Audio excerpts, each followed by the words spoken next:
When I opened my wife's email, I saw she wrote her boss, "Tonight, I'm his, completely." Shocking betrayal. Uncovered. What if the life you built was a house of cards, and the one you loved held the match? Nathan's world unravels in a single, gut-punching moment, a laptop left open like a Pandora's box of lies.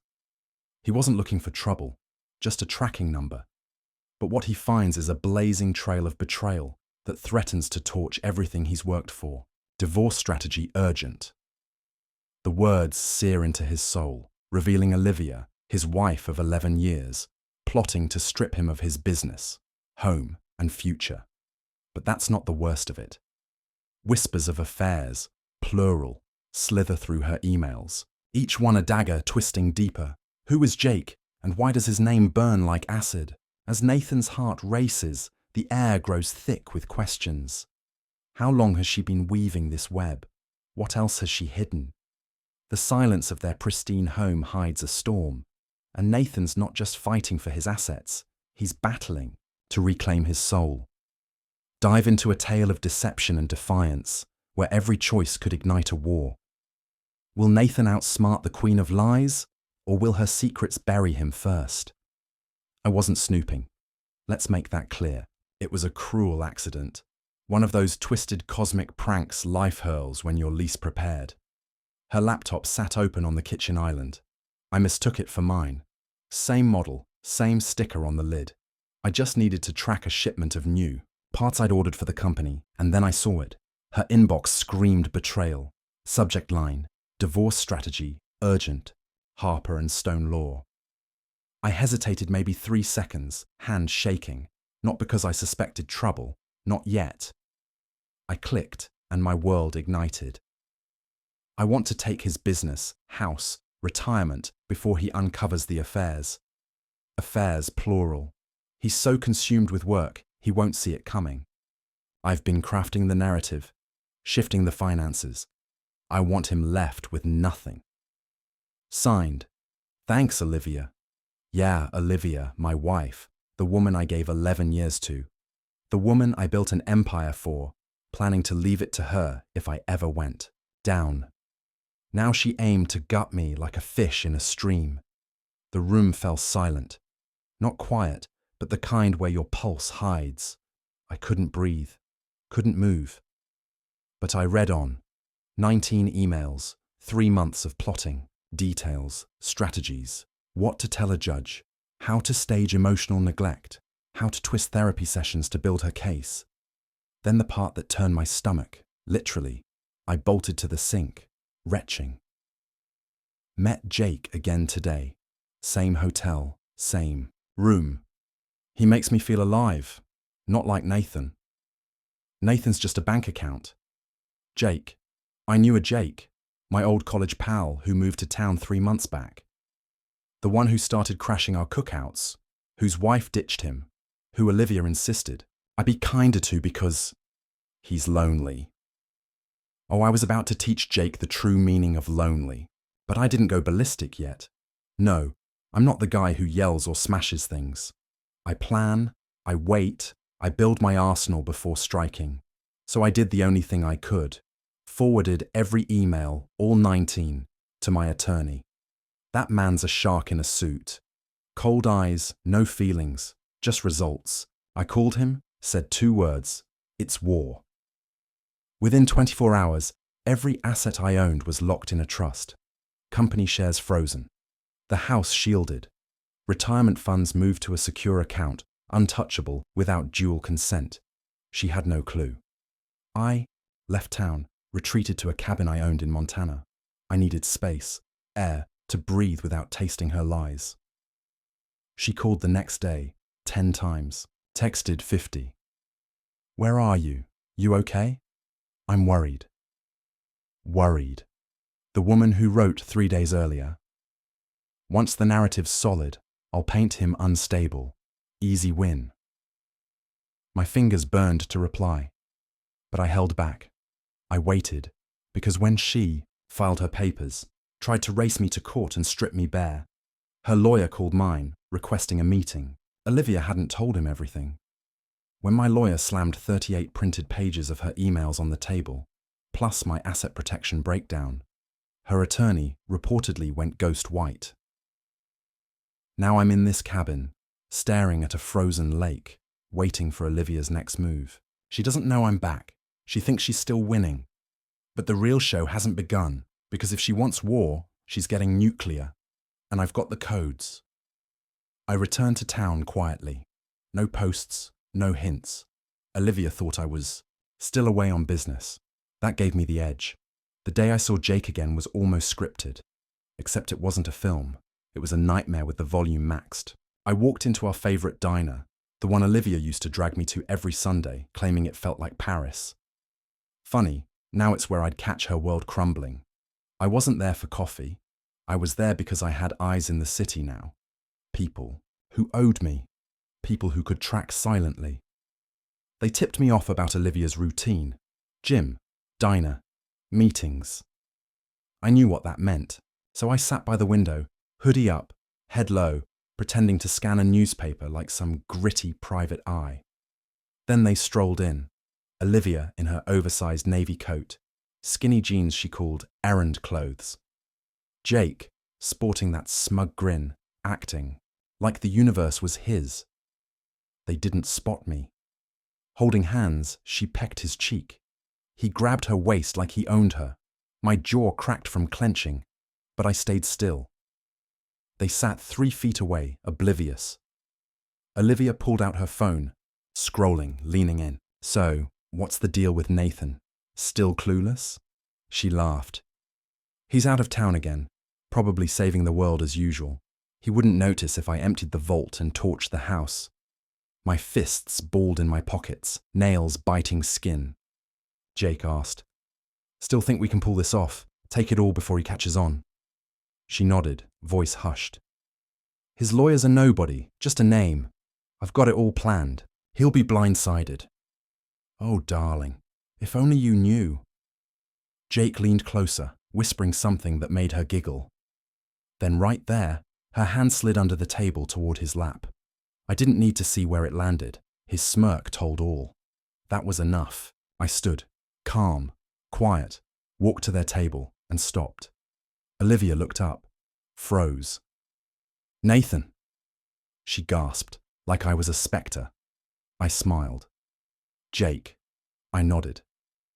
"How's your wife holding up?" "Oh, wait, she left you, right?" Jake squirmed. Olivia's face drained, then flushed, then blanked. I leaned in close. "Hope the eggs were worth it, because your next meal might be crow." I walked out. No shouting, no scene. Just the quiet burn of a man who'd already won without flashing the score. In my car, parked nearby, I called my lawyer. "Time for phase 2, I said. He didn't ask questions, just said, "On it." That night, Olivia blew up my phone. Texts, voicemails, emails. I can explain. It's not what you think. You're overreacting. Overreacting? You said in public I wouldn't notice if you burned our house down, and I'm overreacting. But I stayed silent, because silence screams louder than words. Her panic was just starting. Olivia was always the queen of composure. Slick lies, sharp smile, always 10 steps ahead. Or so she thought. But when she saw me at that table with Jake, her mask cracked. Now it was splintering. By the time I pulled into our driveway, my phone showed 27 missed calls from her, 2 voicemails, 3 emails.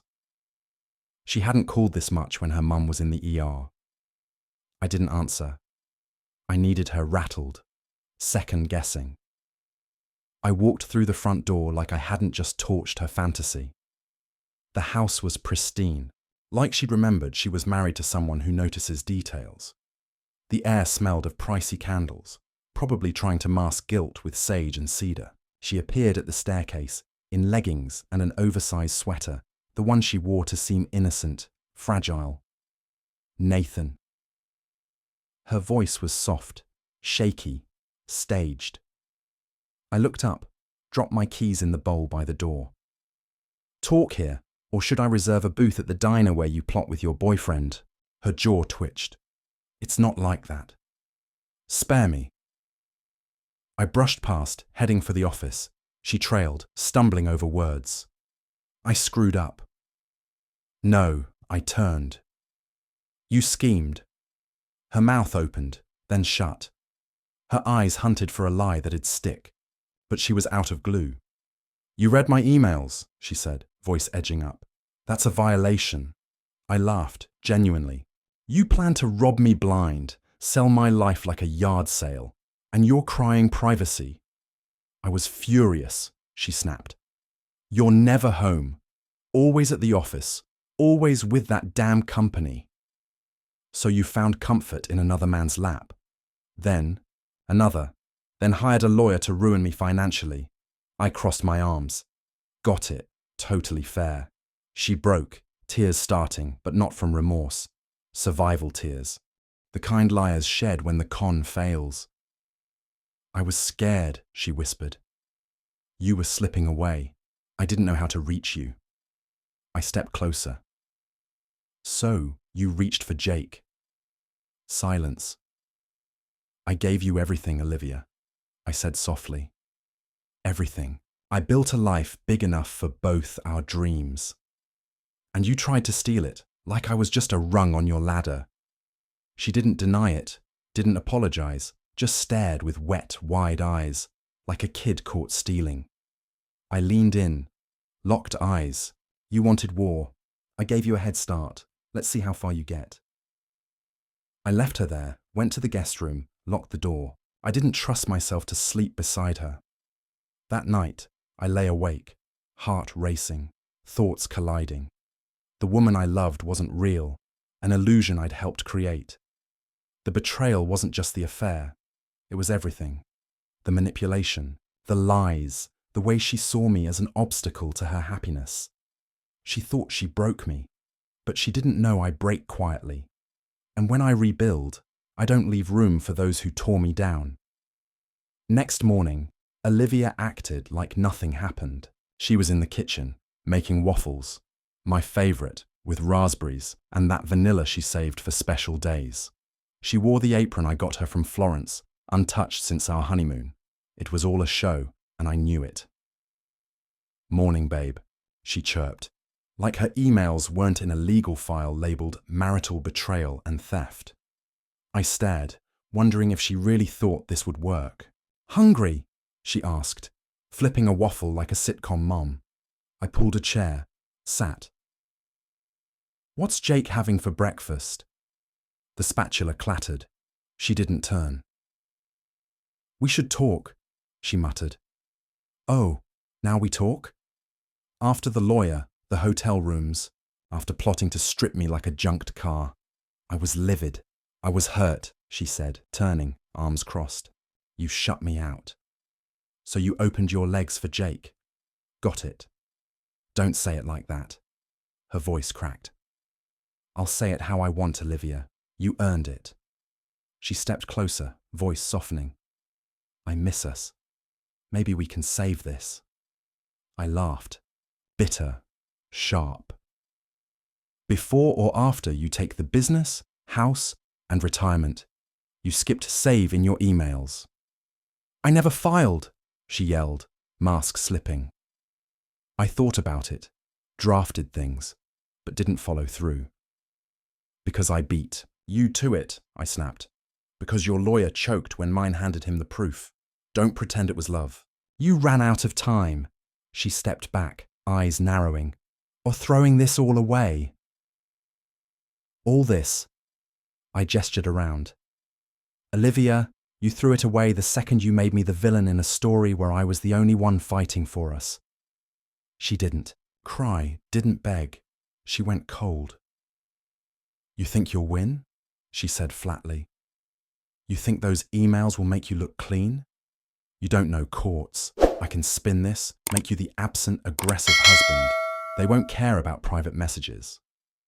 I stood slowly, eyes locked. Try it, but know this. I've secured everything. You'll fight for crumbs. And if you drag me through the mud, I'll release things. Screenshots, security footage, messages you forgot to delete. Want scorched earth? I'll hand you the matches. We stared like predators ready to pounce. Then she played the victim, as always when cornered. I was lonely, Nathan, she whispered. Do you know what it's like? Being invisible in your marriage? Watching the man you love vanish into work, leaving you empty? That hit hard, because part of me, the naive part that remembered our first kiss, our wedding, dancing in the snow, wanted to believe she felt something. But I wasn't that man anymore. Being invisible doesn't make you a monster, I said. Quietly. I gave you everything. If that wasn't enough, I never had a chance. I walked out. She didn't follow, because we both knew the game had shifted. She wasn't saving us. She was fighting to survive the fallout. I wish I could say that was Olivia's last attempt to manipulate me. But with women like her, it's never over until they've squeezed out every ounce of control. And she was far from done. 2 days after our kitchen clash, I started sleeping in the guest room full time. I changed the office lock, moved key documents to a safe deposit box, handled business through proxies. Quiet moves, smart moves, ones she wouldn't see. Yet she acted like all was fine. Cooked dinner nightly, wore perfume, smiled like she wasn't counting days to snatch what remained of my life. But her eyes were cold, calculating, scanning for cracks. That smile, just a poker face. It was Thursday when I found it. She'd left her purse on the sofa while taking a long bath. I wasn't searching, truly, but when it tipped over, spilling, across the cushions, something caught my eye. A tiny silver key in a blue envelope. Hotel logo etched on it. Room 318. That number hit like a bullet. Room 318 was the suite we'd rented for weekend escapes when we were still in love. The irony nearly choked me. I took the key, slipped it in my pocket, rezipped her purse. When she emerged from the bathroom in a towel, flashing that fake innocent smile, I'd already booked a room at the same hotel. I didn't sleep that night. In the guest bed, I stared at the ceiling, replaying our years together. Trips, silly jokes, the time I carried her inside when her heel snapped in the rain. All poisoned, rewritten, worthless.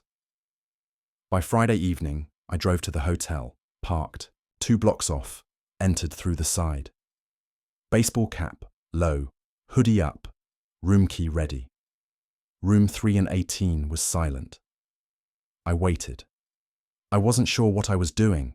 Part of me hoped it was nothing, that she'd booked it for herself, a lie she hadn't spun. Yet, maybe redemption lived, but I knew what I'd see. The door clicked open at 7:46 p.m. Jake walked in first. Same smug stride, same denim jacket, same, I stole your wife's swagger that made me want to smash his face into the tile. Then Olivia, dressed like she wasn't, married, laughing like she'd never been caught, holding his hand like a lovesick teen. They kissed before the door shut. Not a guilty kiss. Greedy. Ravenous. She kissed him like she once kissed me. Something in me broke. I didn't barge in. I pulled my phone, snapped 2 clear photos. No blur, no doubt, pure betrayal in 4K. Then I walked to my car in silence. No tears, no screams. I sat behind the wheel, staring at the images, one of her leaning into him, eyes closed, hand on his chest, another of him pinning her against the wall, hands on her hips like they owned the world. She hadn't just betrayed me. She'd replaced me. Now I had proof. This wasn't just divorce. It was about ensuring she'd never flash that smug grin again. War wasn't coming. It was here. Olivia always thought she was the sharpest in the room. That confidence was once her charm when I thought she was lifting us both. I didn't see she was honing it to stab me later. But Monday morning, when the courier rang at 9 a.m., she looked clueless for once. I leaned against the hallway wall, watching as she opened the door in her silk robe, facing a man in a dark suit holding a brown envelope with her name. Mrs. Olivia Carter, he asked, firm but polite. Yes. Her voice trembled. She thrived on control. This was unscripted. You've been served. He handed the envelope and left. She stood frozen, staring at the thick packet. Divorce papers, lawsuit, included, evidence attached. She turned to me, still in the doorway. You're divorcing me? I nodded. Effective immediately. Her grip tightened on the envelope. You blindsided me. I laughed. No, you tried to blindside me. I just crossed the finish line first. She marched toward me, voice rising. You won't even talk about this. Just end it. What part do you want to discuss? I said, stepping forward.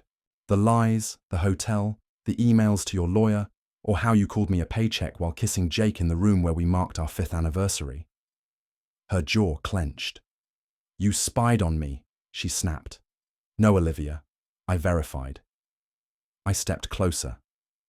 I stopped trusting you the moment I saw your therapy sessions were a front, while you planned to gut me like a stock market pawn.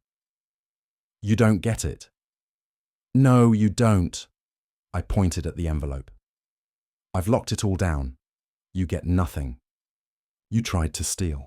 No house, no company shares, no retirement fund you plan to drain. You get what the prenup says.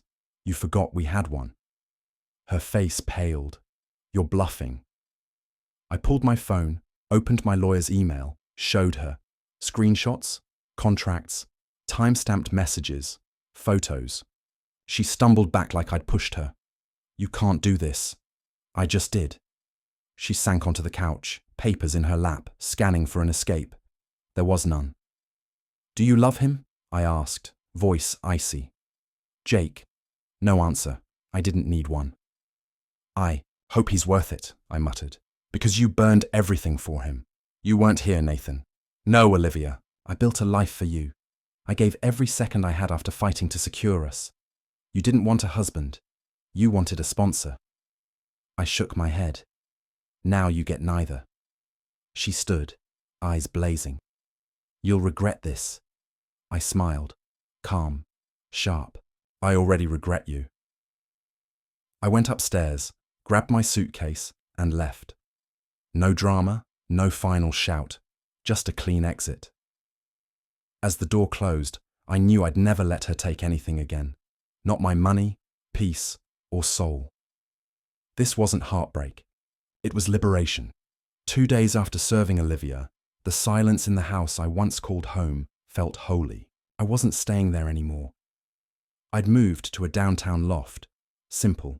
Just 4 walls, my armchair, a bed free of her lies' ghosts. But I returned that morning to grab the last of my things. A watch my dad gave me. A safe of business records, my closure. The door was unlocked. I walked in, found her on the bedroom floor, my bedroom now, surrounded by crumpled tissues, a half-empty wine bottle, papers everywhere. She looked at me like I owed her forgiveness. You really left, she mumbled. No, Olivia, I said softly. You did. Mascara streaked, robe loose, hair tangled.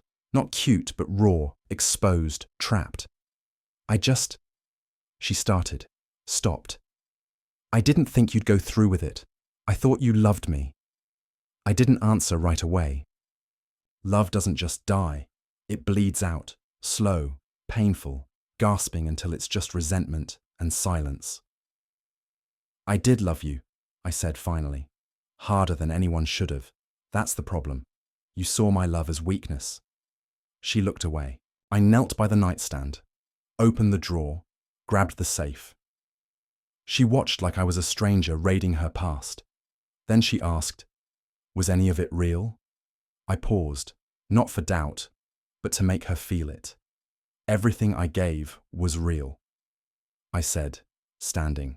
The question is, was anything you gave me? Her eyes welled, but I felt no pity, just clarity.